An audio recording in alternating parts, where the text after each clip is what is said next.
Materi kita pada malam hari ini adalah Salatus Safar, salat orang musafir.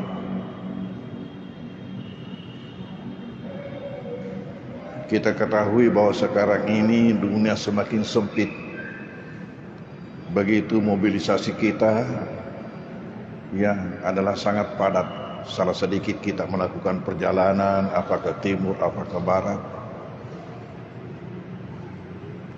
Maka dalam hal ini ada suatu hal yang perlu untuk ketahui, ialah bagaimana salatnya orang musafir.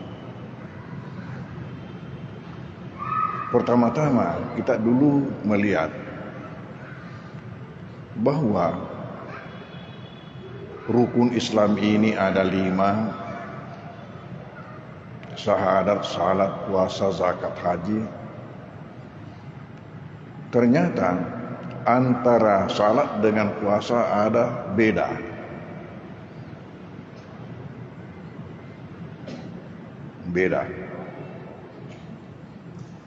Di mana bedanya? Kita lihat.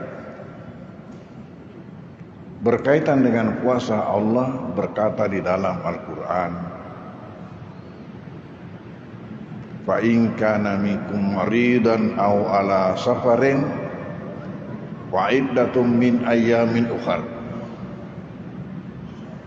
Fa in kana minkum maridan, apabila ada di antara kalian sakit, aw ala safarin, atau musafir, maka boleh ia meninggalkan puasa. Sisa fa'iddatun min ayyamin ukhra, buatkan perhitungan untuk dia lakukan ketika yang sakit ini telah sembuh, yang musafir ini telah kembali ke rumahnya.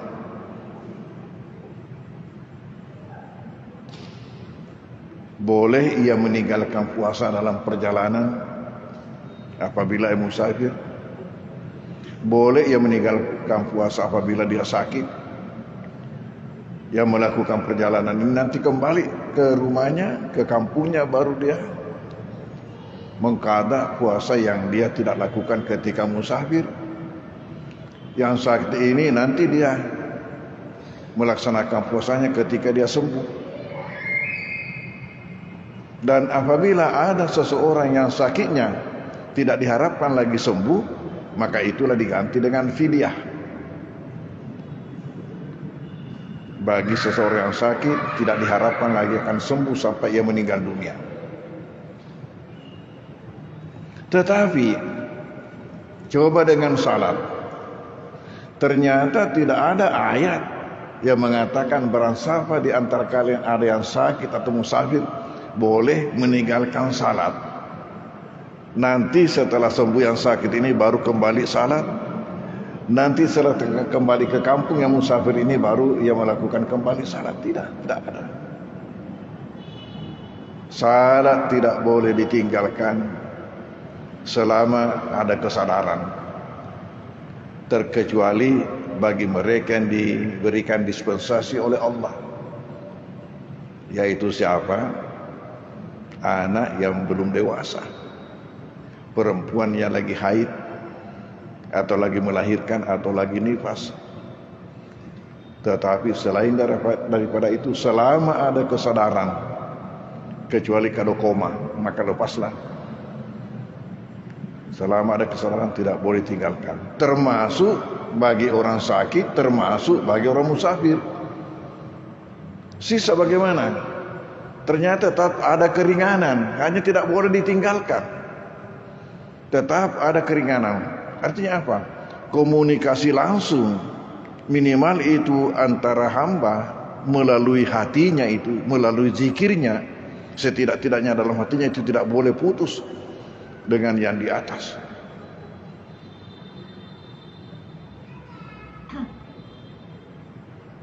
Lalu salatnya orang sakit, saya kira saya sudah jelaskan di sini.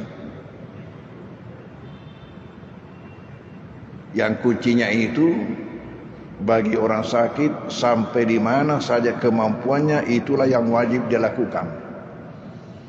Jadi ukuran yang wajib dilakukan orang sakit ialah kemampuan. Sampai di mana kemampuannya, sampai di situlah yang menjadi kewajibannya dalam pelaksanaan salat. Sementara bagi musafir, ternyata ada keringanan dalam dua bentuk.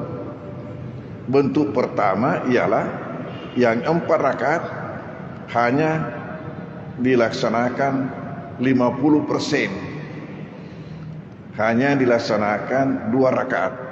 Dan ini namanya qasar. Qasar itu pendek. Mengkasar artinya memendekkan. Orang yang pendek itu namanya qasir. Orang yang tinggi itu namanya tawil. Qasar.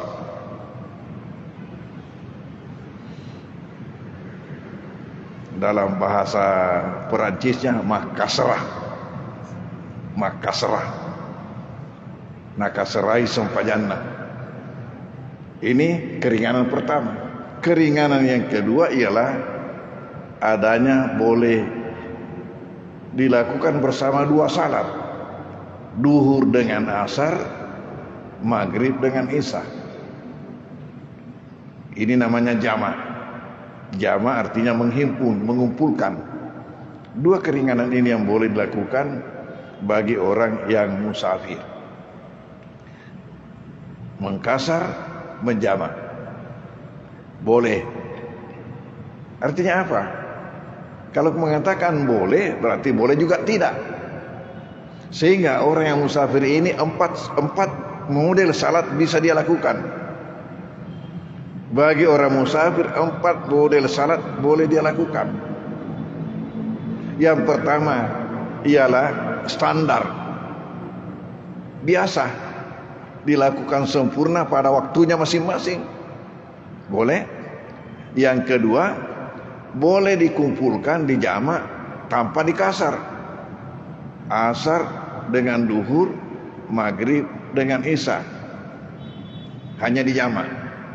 Yang ketiga, boleh hanya dikasar, tidak di jama'.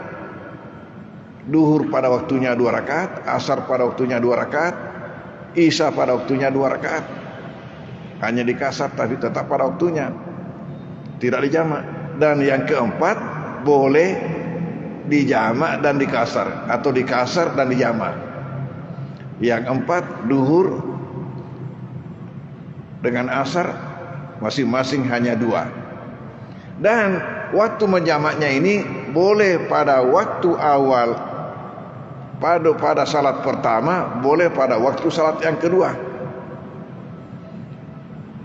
Ketika menjamak pada waktu salat pertama, maka dikatakanlah jamak takdim. Takdim artinya didahulukan, yang di belakang dibawa ke depan. Antara duhur dengan asar dilaksanakan pada waktu salat duhur. Di situ diikutkan salat asarnya, jadi asarnya dibawa ke depan, dimajukan ke depan ke waktu salat duhur, makanya namanya jamak takdim. Boleh juga sebaliknya, nanti dilaksanakan ketika waktu salat yang kedua. Duhur dengan asar, nanti waktu asar baru salat duhur sekaligus bersama dengan salat asarnya. Ini namanya jamak takhir. Takhir artinya membelakangkan, takhir. Demikian juga antara maghrib dengan isya, boleh dilakukan isya pada waktu maghrib, berarti dimajukan isyanya ke waktu maghrib, maka ini disebut jamak takdim. Boleh juga nanti waktu isya baru salat maghrib, berarti salat maghribnya ditunda ke belakang, makanya jamak takhir. Nanti pada waktu salat isya dilaksanakan. Nah, sekarang yang menjadi masalah ialah apa syarat-syarat boleh melakukan ini.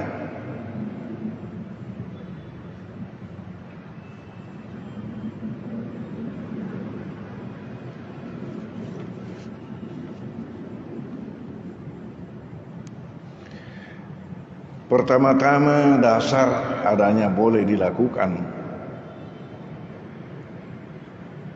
Kausar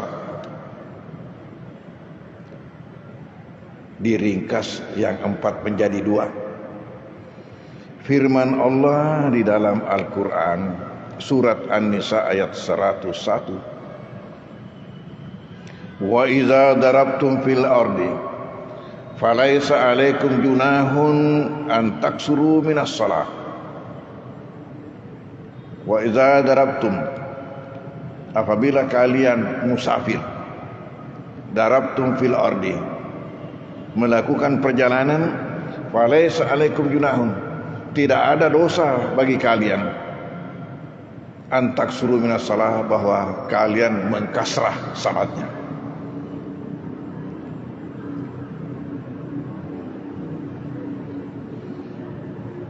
Kemudian yang kedua,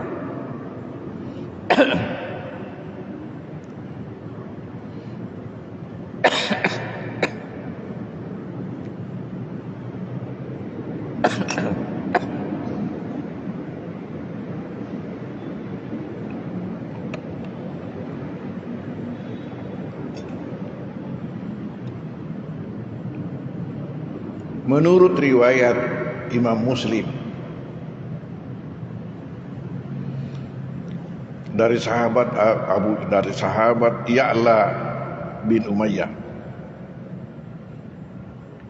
Ya'la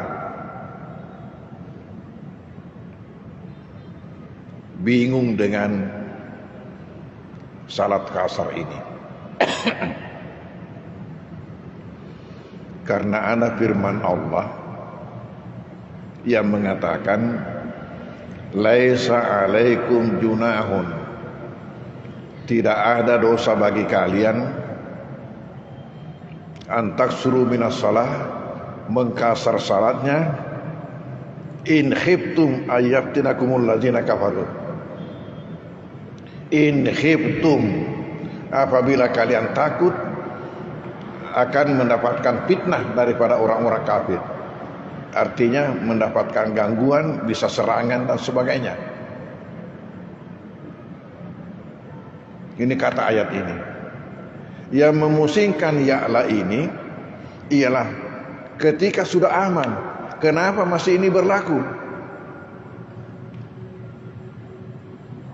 Padahal ayat tadi mengatakan tidak ada dosa bagi kalian mengkasar salatnya apabila kalian takut akan gangguan orang kafir. Nah sekarang katanya sudah aman, mengapa masih berlaku? Nah, itu yang memusingkan ini Allah. Lalu ditanyakan kepada Sayyidina Umar. Mengapa ini masih berlaku? Kita masih boleh mengkasar salat padahal sudah aman. Sementara yang mengatakan apabila kalian takut gangguan orang kafir, serangan orang kafir, sekarang ini sudah aman, kenapa masih berlaku? Maka ditanyakanlah kepada Sayyidina Umar.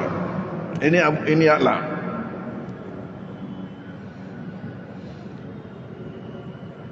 Lalu apa kata Umar? Sayyidina Umar, ajibtu mimma ajabta minhu. Saya juga heran dengan apa yang engkau herankan. Ia rasa pusat oi. Maka ramagi di palabak mufi maka serai na aman na makare ona ayae na rekok mi tau ko. Oleh ki kafire na aman ni makuke magai nama terupa berlaku ya he. Ifalabak ki maka serah. Kata Sayyidina Umar, saya juga ini bingung. Lalu fasa'altu Rasulullah sallallahu alaihi wasallam. Lalu saya tanya Rasulullah. Ini kata Sayyidina Umar, saya tanya Rasulullah sallallahu alaihi wasallam an zalika, tentang hal itu. Faqala, lalu Nabi menjawab. Apa jawaban Nabi? Tengkali gai agan apa bela Nabi ta? Nabi mengatakan faqala sadaqatun tasaddaqallahu biha alaikum. Ini adalah suatu sedekah yang Allah sedekahkan kepada kalian. Jadi adanya sudah aman, masih dibolehkan kita ini mengkasar salat adalah suatu bentuk sedekah Allah kepada kita. Satu sedekah Allah masih ya kepada hambanya. Lalu apa kata Nabi? Faqbalu sadaqatahu, terimalah sedekahnya, terimalah sedekah Allah. Jadi adanya keringanan bagi orang-orang musafir ini dalam melaksanakan qasar atau jamak dalam syaratnya, sementara sudah dalam kondisi aman, tidak ada masalah. Kata Nabi, ini adalah suatu sedekah Allah yang disedekahkan kepada hambanya, terimalah, terimalah. Dan ini kita rasakan betul itu. Apalagi kalau sudah dalam perjalanan di mana ketiadaan air pula. Nah, ada lagi sedekah yang kedua di situ, adanya tayamum. Sedekah yang kedua adanya tayamum. Lalu kalau sekiranya tidak ada tepung tanah, tidak ada air, ini namanya faqdu tahurain, ketiadaan dua alat bersuci. Di mana biasa terjadi? Ini sebenarnya terjadi di pesawat. Kalau kita ke tanah suci, betul ada air, tapi dilarang dipakai untuk berwudu. Hanya untuk minum yang ada. Sementara yang di kamar di toilet itu hanya sangat terbatas penggunaannya. Jadi diberikan hukum seolah-olah ketiadaan air namanya. Sementara tidak juga punya alat untuk tayamum. Nah, dalam hal ini sebenarnya ada dibicarakan oleh ulama-ulama dalam kitab fikih. Hanya barangkali kurang disosialisasikan kepada jamaah. Kasus ini apabila kita ke tanah suci, yang disosialisasikan kepada jamaah ialah tayamum dengan sandaran kursi. Itu disosialisasikan. Sementara sebenarnya itu juga tanda tanya. Karena kalau menurut Syafi'i memang tidak benar.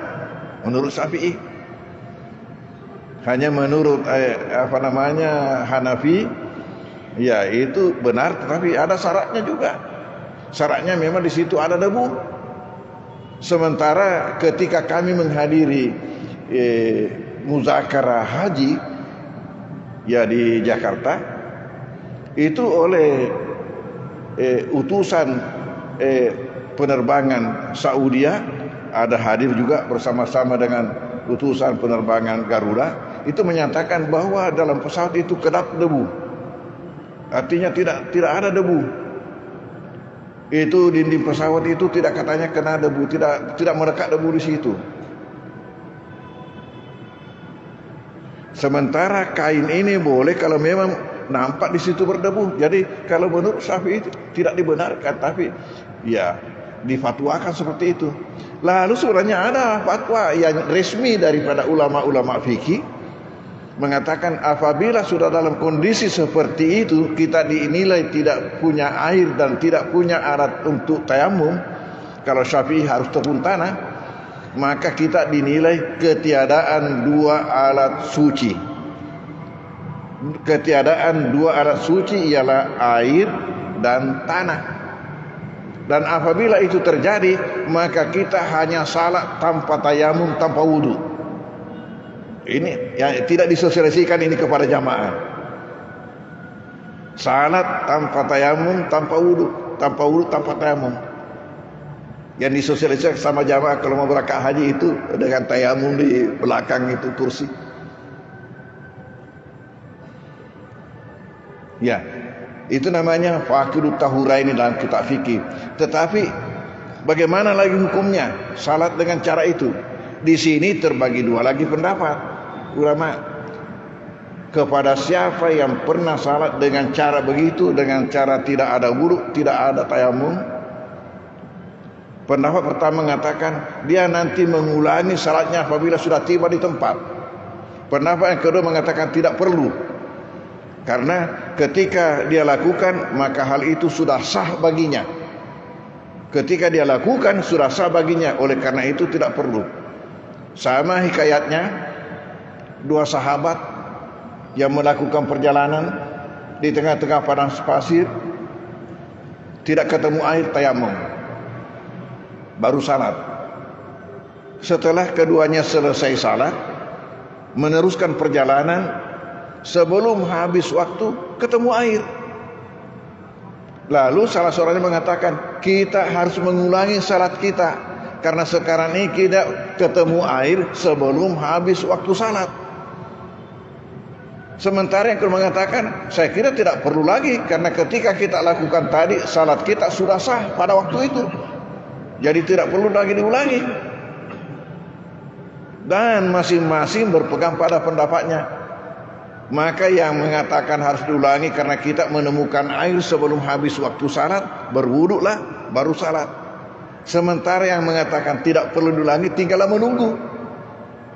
Selesai, dilanjutkan perjalanan, kemudian kembali dilapor pada baginda.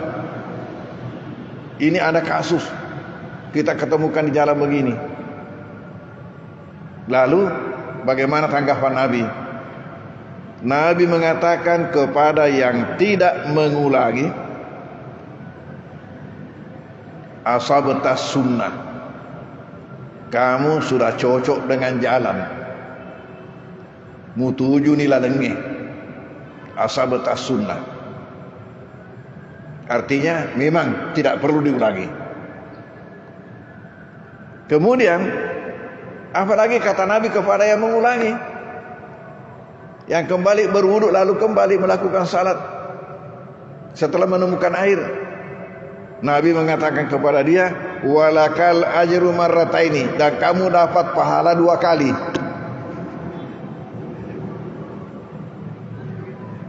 Nah, ini mana? Kayak kalau berarti dua-duanya benar. Ya, yang tidak mengulangi, saya kira kasus ini sama dengan ini modelnya. Sama dengan ini modelnya. Salat di pesawat dalam perjalanan jauh. Seperti kalau kita ke tanah suci, di mana dinilai bahwa kita dalam posisi dianggap ketiadaan air dan ketiadaan tepung tanah untuk bertayamum menurut Syafi'i. Jadi termasuk dalam kategori ketiadaan 2 alat bersuci, 2 alat air dengan tanah. Maka dalam keadaan itu boleh seseorang salat tanpa wudu, tanpa tayamum. Tapi saya katakan ini tidak dipasarkan kepada jamaah kalau manasik. Padahal ada dalam kitab. Ada dalam kitab.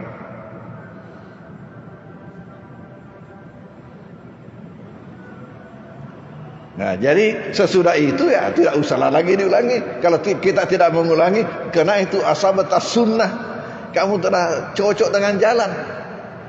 Kalaupun ada yang mau mengulangi, walakal ajru marrataini, kamu dapat pahala 2 kali. Ini mana?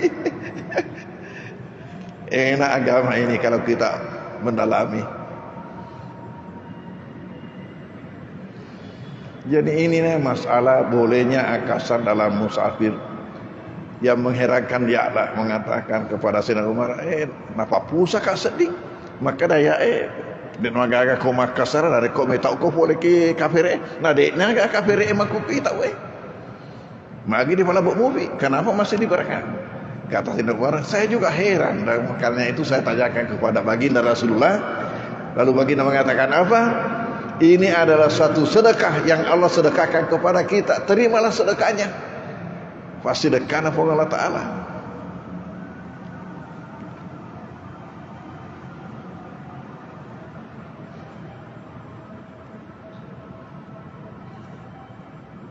Banding kata Wiro. Kalau jam saya ini jam 7:09 kalau jam saya.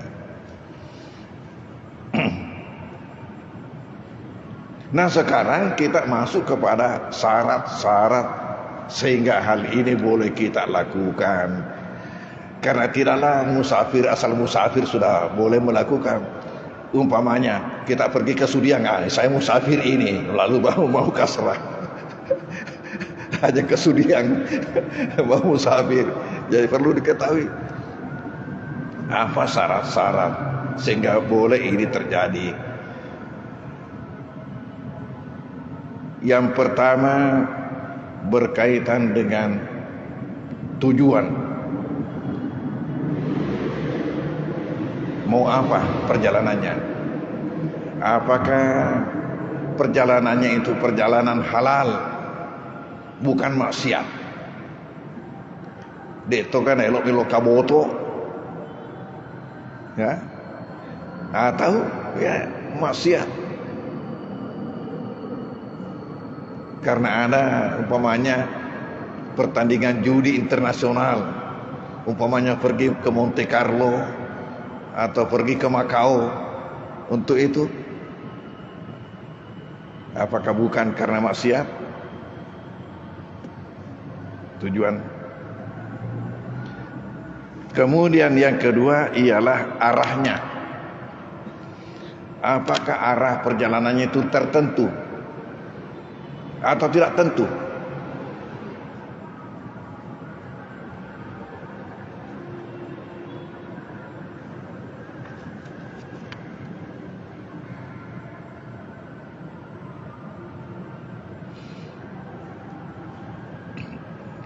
Di sini dikatakan ayyakuna safaru ila jihatin muayyana maqsuda bi zatiha. Adanya perjalanan itu ke arah ke suatu tempat tertentu. Fala yu'tad bi safar rajulin haimin ala wajhi. Maka tidak dinilai apabila perjalanan itu yang tidak menentu arahnya. Laisat lahu wijah muayyana, tidak punya arah tertentu. Wala bisafari mayyat wa qaidah. Masalan wa huwa la yadri aina yadhhabu. Dan tidak juga perjalanan bagi seseorang yang itu suatu komando, suatu pimpinan yang ia tidak tahu mau kemana. Kalau ini terjadi, nanti boleh dia melakukan kasar jama apabila memang telah menempuh jarak yang dibenarkan.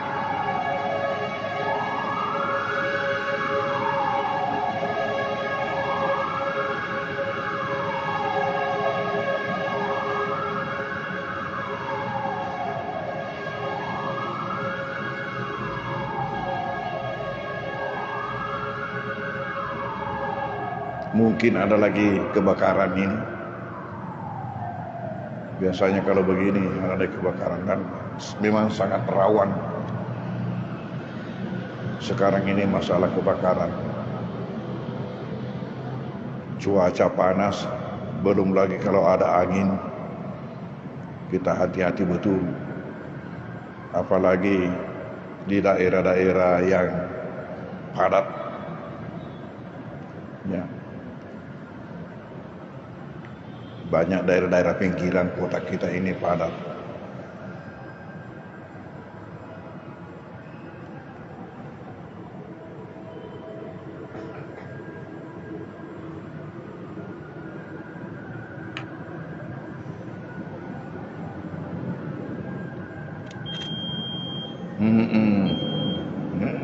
Orang Afi ni sampai Saudi.